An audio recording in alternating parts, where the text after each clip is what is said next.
Hi, Richard. Welcome, and thank you for joining us on this episode of the Blockcast, where we interview innovative blockchain companies and influencers and how they plan to impact global industry with blockchain technologies. Thank you for joining us. You're welcome. And this episode is brought to you by the World Data Forum. Visit them at worlddataforum.com. It's September 19th and 20th in Barcelona, Spain at the World Trade Center. We have a massive lineup of speakers, including Jennifer Robinson, David Brin, Ralph Merkel, among many others. I know, Richard, you'll be joining us there and have helped and been very influential in the event for us, so thank you so much for that. And Richard, I'll let you take it from here. Thanks so much for joining us. We'd love to learn a little bit more about your background. Did a lot of research, and you've been involved in so many various campaigns. Very looking forward to the conversation. Right, yeah. So am I. Yeah, no, I've got into PR. I've been doing PR for 14 years now because I used to be in advertising. And I used to work for a chap called Richard Desmond, who's like a billionaire who did own the Daily Express, Sunday Express, Daily Star, OK magazine over here. And I was in charge of regional, international revenue hunting for him. So I had a team of 9 people making all this money for someone else. But then I decided that what was more interesting was PR, because sort of just selling, filling white holes on pages with ads seemed to be a bit boring. Right. So I jumped the fence and went into PR. And my first clients were some of the entrepreneurs I used to deal with on advertising side. So all the BBC dragons with my early clients. Like there's a guy called Duncan Bannatyne, and then I was doing James Caan from Dragon's Den. In America, it's called Shark Tank, but over it's called Dragon's Den. So anyway, so built my name with all these celebrity entrepreneurs, and it went on and on and on from there. Very interesting. That's very interesting. And Richard, I mean, you're one of the top and very experienced PR agents out there, and have represented some very big names, Jennifer Robinson, WikiLeaks, and Julian Assange. I know you also represented the former Prime Minister of Ukraine, which is absolutely very interesting to me specifically. Steven Seagal, you have a huge roster of clients. What are the different challenges that you face in your work in each case? And, what are the most serious difficulties that you've kind of had in the past? Well, the thing is, I've had my own personal battles with reputation anyway. So it's interesting because I started out in PR being like a corporate reputation person from a Dragon's Den point of view. Then suddenly I got, if you Google my name, you could think, oh dear, he's had his fair run himself. So, so linked to an accountant that did something, and then I got accused, and then I got criminalized, and then I had to defend myself. And how did I go about defending myself? So I'm the number one person to come to if you've been crushed by the media machine, if you like. Okay. So I've gone from all these sort of business people to now people who've been crushed across the world unfairly by the media machine. Right. Come to me now to say, well, can you help uncrush me? So I'm sort of like, yeah, I know a bit about it. So I've become the expert. That's very interesting. Assange is a special case in that because he's locked away in the embassy and has been cut off from internet communication with the outside world for around 5 months at this point, how his story is controlled by the press has him extremely vulnerable to smear campaigns. How does one correct something like this? It seems like almost an impossible task. Well, if you look at the freedom of speech movement, and it's interesting because it seems to be that the information, fake news and the truth, a lot of people don't know the difference anymore. So people with vested interests will put a lot of money behind peddling fake stories. And obviously someone like Julian Assange, who is apolitical, who doesn't take any side, gets caught in the drift, the riptide, if you like, of just agendas pushing out fake news about him. And I think the only way to do that is you're not going to eradicate the fake news, but you can flush it away. You and I were having a chat about that earlier with real positive information and truthful information that outcompetes or beats all that rubbish. Sure. Because there's no schoolmaster out there that's going to sort of tell off all the naughty boys and say, right, let's take that down. You're going to just be stronger and better and braver than the rest and flush it away. Right. Yeah. Absolutely. With the advent of Google, it's almost these days just who can get their content, indexed on Google most properly. It's a very interesting time. I think that it's interesting, though, because there does seem to be, even with the social world, which seems to be completely separate from the traditional media world, there seems to be a massive canyon between the two worlds. credibility still comes from what you can get published in a traditional media environment. If you can get CNN to create an online asset, or you can create an online asset with the New York Times, and then share that across into the social world, there's real power if you can manage the two worlds. It's just that it's hard for these guys who've come from traditional media to understand what it takes to get viral traction online. Right.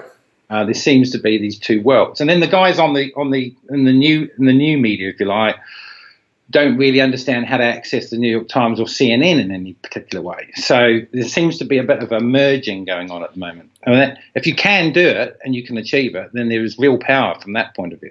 Got it. Wow, that's extremely interesting. And, I mean, what is it about the amelioration of reputation subjected to smear campaigns that really interests you so much? It seems almost a preference to you, judging by a lot of the work you've had. And what motivates you to aid those in those smear campaigns? Well, I suppose, like I said, it's my personal story, I suppose, in defending people who have been crushed by power, if you like, people who have been given an unfair run of it. And it can be like an avalanche for them, but just understanding that. But I kind of like that sort of thing anyway, because it's like working with people like Vivienne Westwood, who are seen as the queen of punk. Right.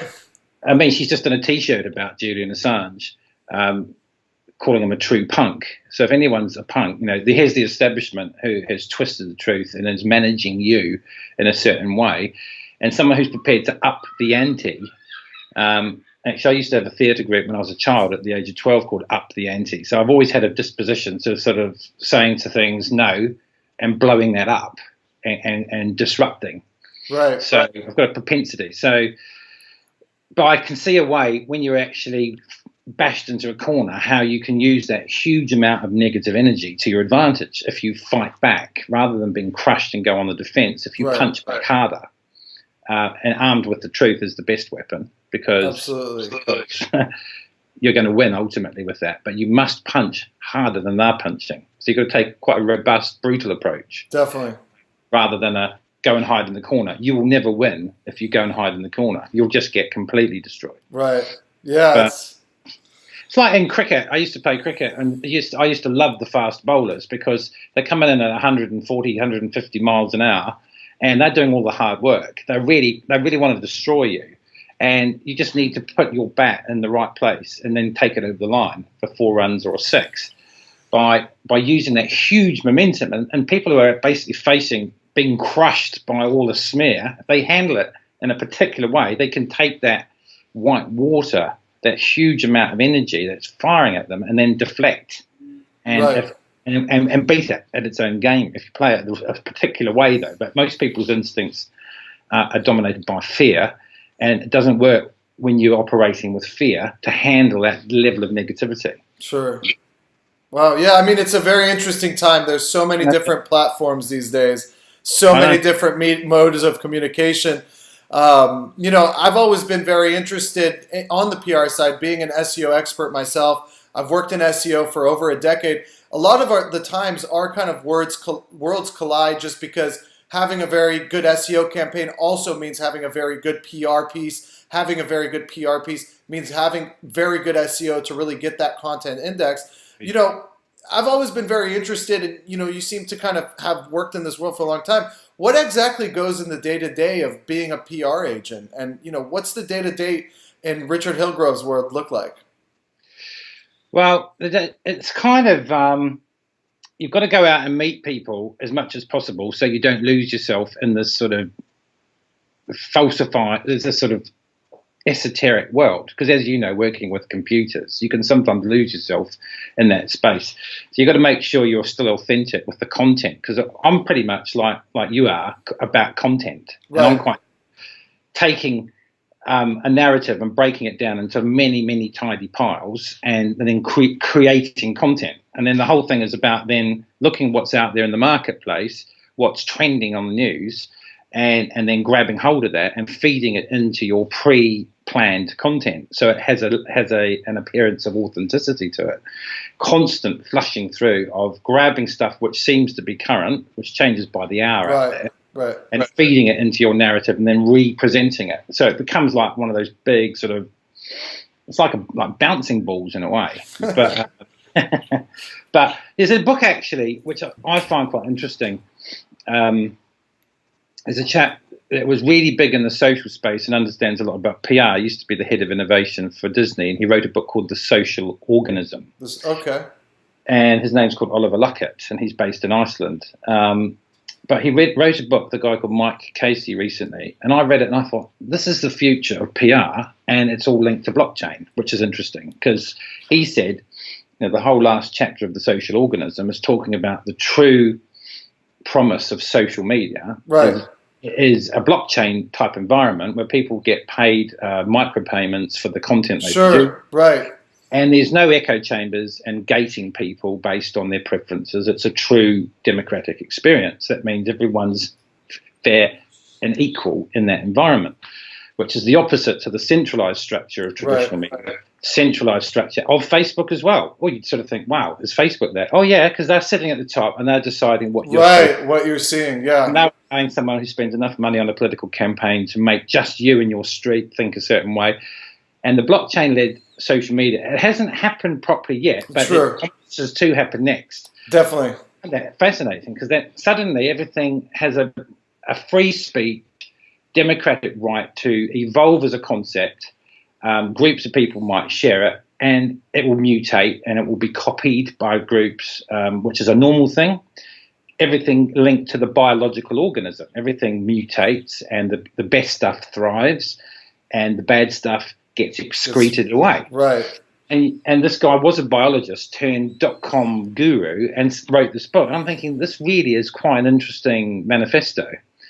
But the whole thing will be based on blockchain from his point of view. That's very interesting. I'll be sure to check it out. Not going to get guys in suits deciding what you're supposed to think. Right. Yeah. No, that's very interesting. I mean, I know there's been a lot of different projects out there, Steemit being one of them. There's a lot of different projects. And I think that's where people kind of, I think that's the big opportunity in blockchain right now is there's a lot of these centralized structures, a lot of these centralized, whether it's in news, in social media, whether it's across different various government sectors. I think that power of decentralizing, building these decentralized autonomous organizations could really kind of bring us to that next wave of innovation. Agreed. And really bring in the best. Once you've got the infrastructure in place, the way to power drive to that is understanding the pattern of narratives. That it's like baby rattles. It's like babies love a consistent sound, and we're not much different. And people hate to think that. They like to think every time they read a newspaper, everything in that paper in different sections is news. When it's not, it's old. Right. It's actually repackaging with different characters. The same man who's been killed by in an interesting way. And here's another story about. It's all the same story over and over and over. And it's drama. So once you realize everything is about drama, that is entertainment. It's fucking or fighting. Right. A person interacting with an opposite and bashing away. And right. It's the narrative. Because if you went to a play when you were at school and watched on the stage, there was no baddie and there was no goodie, it would be a really boring hour and a half. Very interesting. So that's kind of where the challenges lie. So if the framework's been created, which is like a blockchain environment, which is democratic, you want to influence that. You understand how people interact with narratives and what's supposed to be important, what's not supposed to be important, and play with that. You can power people into your content, if you like, utilizing a better understanding of how content works. Right. Which is quite simplistic, but it's a science of understanding in a simple way how it does actually work. I wonder how far we actually are from systems like that really coming into the mass appeal. Maybe 10 years. It's interesting to see whether artificial intelligence creates a way to do it, because it should. Right, yeah. People do it in hedge funds with quant funds where they deliberately get bad news and track a hysterical response through press cuttings and bet on where the share price will go. Based on people's response to bad news, and they make money on bad news because they can track and guess where it will go. So there's no reason why a PR company generated by AI couldn't also be the creator of the bad news. Sure. But I mean, right, yeah. I mean, you seem to be very active on Twitter and have a very strong view on artificial intelligence. Just in general, I mean, how do you see the future of technology and in particular AI kind of impacting us? I know there's a lot of different opinions out there. 10, 20 years from now, what do you see just in general? It's hard to tell because you get people, before he died, Stephen Hawking, saying either AI is the greatest thing or it's the destroyer of humanity. Sure. Maybe it's a bit of both. But if it's left, I mean, I went to an experiment at New Zealand House with Shane Legg, who was one of the co-founders of DeepMind. Yep. And he just sold it to Google for like millions and millions. Yep. But he's been quite outspoken. I don't see him speaking much now. Google owns them because he seems to say it as it is. He's saying he's desperately worried about humanity because when I saw the experiment with an old 80s game with the supercomputer at work, what seemed to happen by default is AI would always overcome every single problem, always dominate and overpower, and always win at all costs. And when I was strapped to an old Space Invaders game or when it was strapped to something else, every time the AI device would overcome all of these little Space Invaders and then blast them out of the sky. So it seems to be, wow. So the instinct is to kill and dominate and destroy by default. So how do we temper that? Who knows? So that's the concern about AI. But we're going to. But then at the same time, AI can help with so many things, from environmental technologies to. There's a real debate to be had, but I don't think we're having the right debate because it seems to be a capitalist, venture capital funded and grab at the moment. It's a very interesting time. I know Google's motto has been for decades, "Don't be evil," but I don't know how long that's going to hold true. You always worry when people have a slogan because it's usually like 1984. It's usually quite the opposite. Don't be evil, they're evil. Corporations do the same thing with their corporate responsibility funds. The worst polluters in terms of the environment in the UK is a company called Ineos, yet it's going around pretending to be an environmental-led company. Interesting. And thanks so much, Richard. I have one question from our audience here. With so many political injustices in the world today and a vastly centralized government across the Western world, what is your opinion on decentralized systems such as blockchain? Well, I think they're crucial to maintain free speech, and Julian Assange will attest to that. That encrypted technology is the only way, ultimately, we're all going to be able to communicate and basically and not ensure we're going to get sort of like the telly screen arresting us for a thought crime. Right, 1984. But whether they try and stop encrypted technology next, so no one can have, I don't think they're going to be able to manage to do that. Right. Yeah.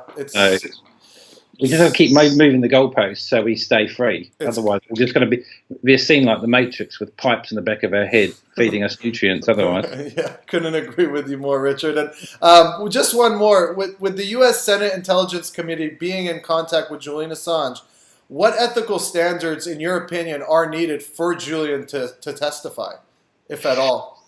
Well, yeah, I mean, that obviously it's been reported, and Jennifer Robinson put out a statement about that, who's going to be speaking at your conference. But there has to be absolute assurances. And when people have given testimony before, there's been like an immunisation. So in a way, this may be an opportunity for Julian Assange to ensure that he will not spend the rest of his life in prison if he participates. So that's an opportunity. But whether they'll be true to their word needs to be seen. The problem you've got is the American government don't seem to adhere to what the United Nations. Right. They just remove themselves from the Human Rights Council in Geneva. And if the Americans say, don't worry, we're not going to prosecute, thank you for participation, he's taking a huge risk. They won't go back on their word. Right. Will they stay true to their word? That's the challenge. Yeah, it's a very big challenge. It's going to be interesting. Conversations are going on at the moment, obviously. Got it. And there hasn't been a resolution yet either way. So watch the space. Well, Richard, thank you so much for joining us on this cast of the Blockcast. Really appreciate the conversation. Was very insightful for myself. One of the most insightful we've had. In fact, I hope our audience enjoys it. And be sure to visit us at the World Data Forum. Richard, thanks so much for your support there. It's been a pleasure working with you on a lot of initiatives for it. Again, that's September 19th and 20th in the World Trade Center in Barcelona. And be sure to visit Richard's website at 6hillgrovepr.com. VN3T.com for 6 Hillgrove Public Relations. Thank you. Thanks, Sergio. Thanks, everyone. Thanks for joining us on this episode, and we'll look forward to seeing you next week.